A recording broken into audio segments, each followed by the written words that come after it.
Essa senhora patriota foi liberada hoje do campo de concentração. Escutem o que ela diz. Cláudia, eu posso até escutar o que essa patriota que foi até Brasília tentar destruir o Congresso, o Senado, o STF diz. Mas antes, ouça o que eu te digo. Você não pode ter ignorado história a sua vida inteira a ponto de não conseguir fazer uma ponte que qualquer pessoa de inteligência mediana baixa consegue fazer entre bolsonarismo e fascismo. Você não pode simplesmente agora abrir um livro de história, pegar uma palavra e jogar e sair correndo. Você tem que entender o que você está dizendo. Então, antes de eu ouvir essa patriota em questão, ouça o que eu vou te dizer. Eu sei que você se refere ao Holocausto, aos campos de concentração nazistas. E eu não sei se você sabe, muito provavelmente não, o nazismo ele foi criado, ele foi pensado pela extrema-direita.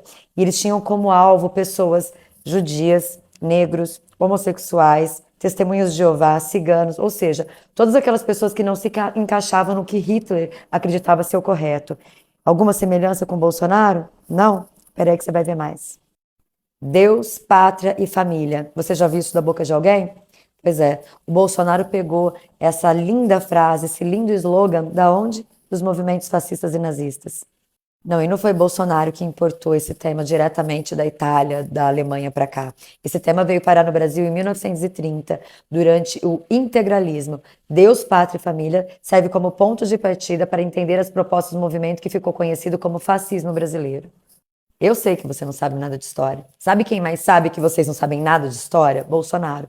Porque ele protagonizou cenas, verdadeiras imitações de cenas fascistas e nazistas durante todo esse tempo, assim, na cara de vocês. Sabe por quê? Porque eles sabem que vocês não ligam lé com cré.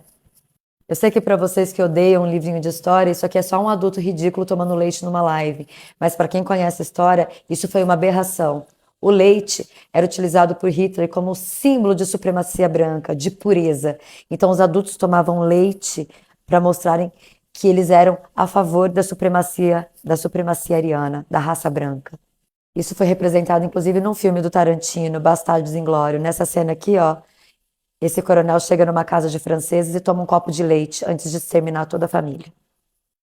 Os passeios de moto de Bolsonaro são uma imitação clara do fascismo de Mussolini. Ora ele copia Hitler, ora ele copia Mussolini. Que exemplo, não? Lembra daquela cena ridícula do Bolsonaro pulando no mar em Ubatuba em plena pandemia, provocando aglomeração? Pois é, já era ridícula por si só. Agora ela se torna mais ridícula ainda quando você sabe que ele também estava imitando Mussolini. Pois é, eu lembro que na época eu fiquei assim, chocada, duplamente. Novamente Bolsonaro, repetindo uma cena grotesca, ridícula, que Hitler protagonizou há anos atrás. Qualquer semelhança não é mera coincidência.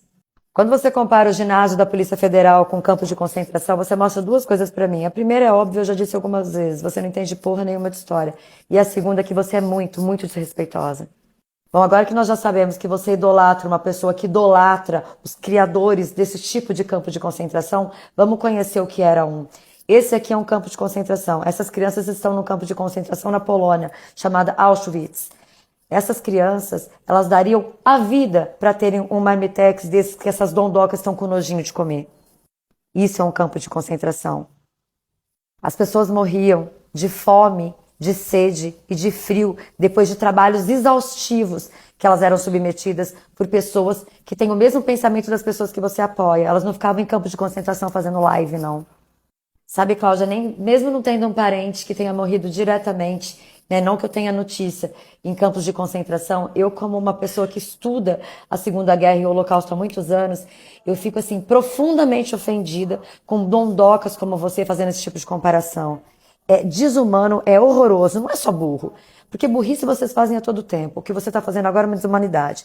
Agora você quer saber o momento da nossa história recente que me lembrou muito um campo de concentração? Eu vou te mostrar.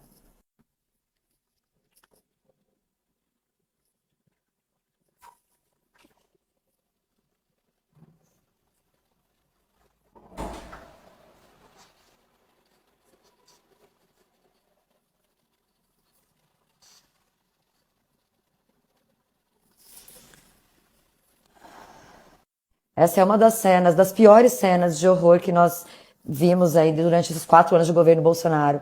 Isso se aproxima muito do que foi um campo de concentração. Isso se aproxima muito do que foi entrar numa câmara de gás e morrer asfixiado. O seu Genivaldo morreu na mão de uma polícia agressiva, respaldada por um presidente racista, que deu à polícia o poder de decidir entre vida e morte de pessoas pretas, de pessoas com deficiência física, de homossexuais. Isso é uma política muito, mas muito mais parecida com o que foi de fato os campos de concentração do que esse ginásio que está quase uma colônia de férias perto do que as outras pessoas passam no Brasil. Tem um grito de guerra que a gente sempre faz nas manifestações que é o seguinte: se não pode com a formiga, não atiça o formigueiro. Essas pessoas que estão sendo detidas, elas são bandidas. E como vocês sempre disseram, o lugar de bandido é na prisão. E prisão não é colônia de férias, já disse o bom e velho Xandão. Boa tarde, gata.